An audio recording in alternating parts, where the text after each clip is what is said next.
Welcome to another quant class by Dipti Mishra. Okay, today we'll be doing two questions from one of the most famous chapters, ratio and proportion. Okay, I have given two questions and we are looking at the first one. Okay, just read that question. I'm doing that also. A total of 8,000 people were present at an exhibition. The ratio of men and women was 2:3 and the ratio of boys to girls was 4:5. Find the maximum possible ratio of males to females. So now one by one, we'll start with all the information. The most important word in the question is find the maximum possible ratio. So let's start. Just look at the screen, all of you. It's total 8,000. Ratio of men and women was 2:3. I write men is to women. It's 2:3. So quickly I write this one 2x and I write this one 3x. Next, ratio of boys to girls was 4:5. Boys to girls, I write 4:5. So I write this one 4y and this one 5y. Is it okay? So now we'll be going for male section and the female section. The male section, simply the ratio of males to females, it's simply 2x plus 4y divided by 3x plus 5y. In this case, from the numerator and denominator, it's a clear picture that numerator is less than the denominator. Okay, numerator, this is numerator, and this one is denominator. It's less than that. So maximum ratio means it should be very close to 1. I'll try to make this one as close to 1 as possible, but it has to be less than 1. And from that 8,000, we are getting one original equation, 2x plus 3x plus 4y plus 5y.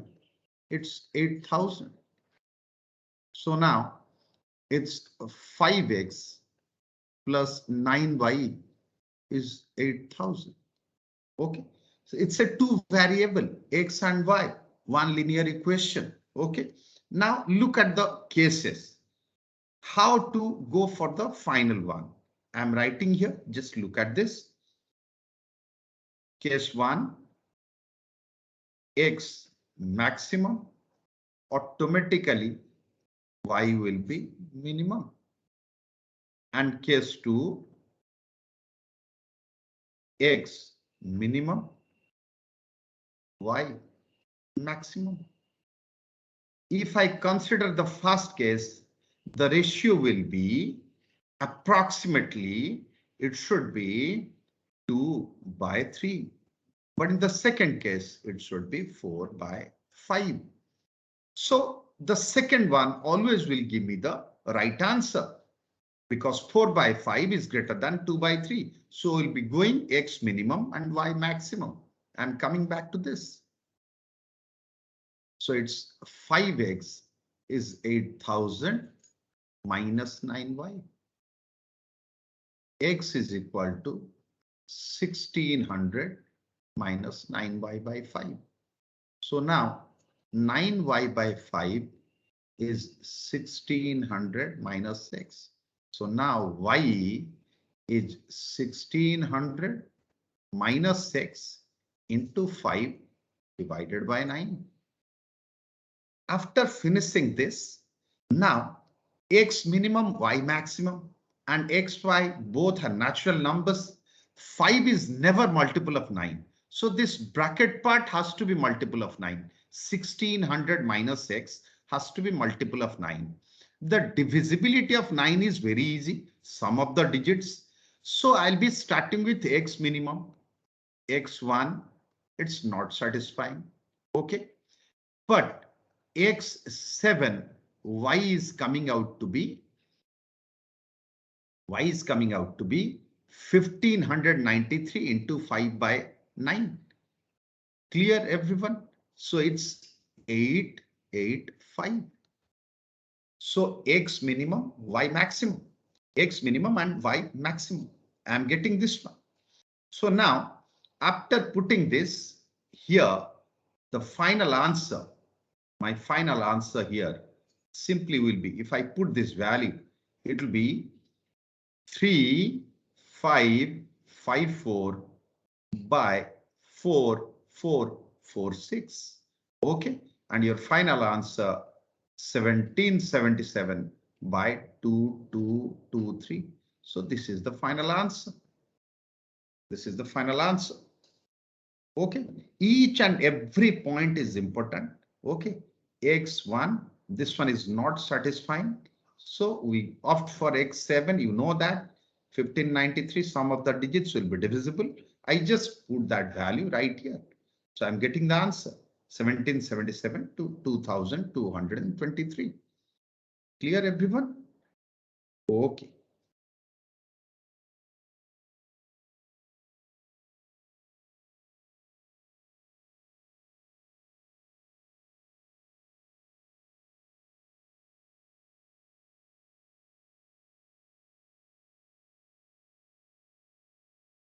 I hope that all of you have understood this one properly. Now we'll be going for the second one. Second question. Okay. Just look at this question. 7 kids, A, B, C, D, E, F, and Z were playing a game. If a kid wins a game, he should double the number of chocolates of each of the other kids they originally had from his share. A total of 7 games were played and each kid won a game in the sequential manner of wins from A to Z. After the game, it was observed that each kid had 256 chocolates. How many chocolates did kid A originally have at the start of the game? Very, very exciting questions. Okay. Now, how many kids were there? 7 kids. After looking at the question and reading it properly, I know that irrespective of original or after the first game, total chocolates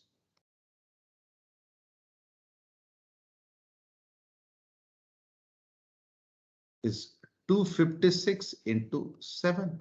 It's 1792. It's 1792. At any point of time, the total number of chocolates always will be 256 into 7. Now, concentrate. I'm writing something. I write A. It's B. It's C. It's D. It's E. It's F. It's G. Okay. Now, they have some chocolates originally.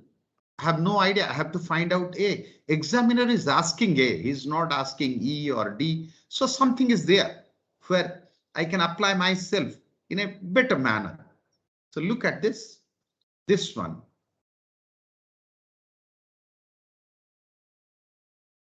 After all the 7 games, it's 256, 256, 256, 256, 256, 256, 256.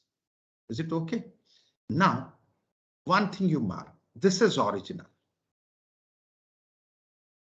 This is original. I'm writing the games. First game, second game, third game, fourth game, fifth game, sixth game, and seventh game. Mark one thing properly. If someone is winning the game, he is doubling all of these chocolates from his own share. That means A has won the first game. So A has doubled all those chocolates. But after that, A has lost all the 6 successive games. That means his chocolates has been doubled in the second game, in the third game, till 7th game. So after the 7th game, his chocolates has been doubled, 256. So before that, and after 6th game, this one, it should be 128. It should be 64. It should be 32. It should be 16. It should be 8. It should be 4. Okay. After first came, he is left with only 4 chocolates. If at any point of time, original number of chocolates is 1792. So when he is having 4, these people total, these people B to Z total will be having at exactly the same point 1792 minus 4. Okay, it's 1788 chocolates.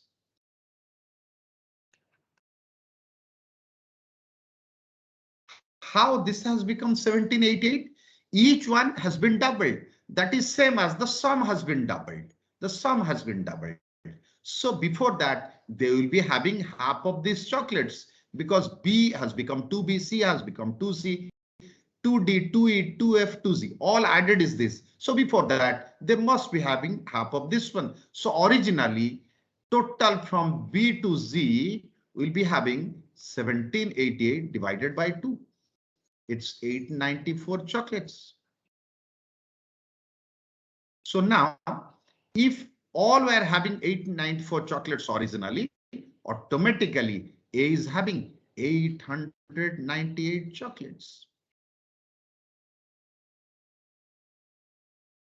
So it's a very simple process. We are not calculating all the things. We are going step by step. We are applying ourselves in a different way.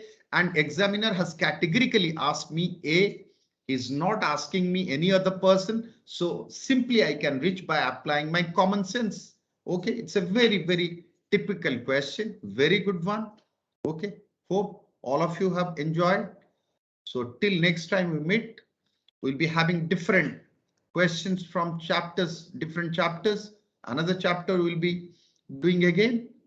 Thanks all of you.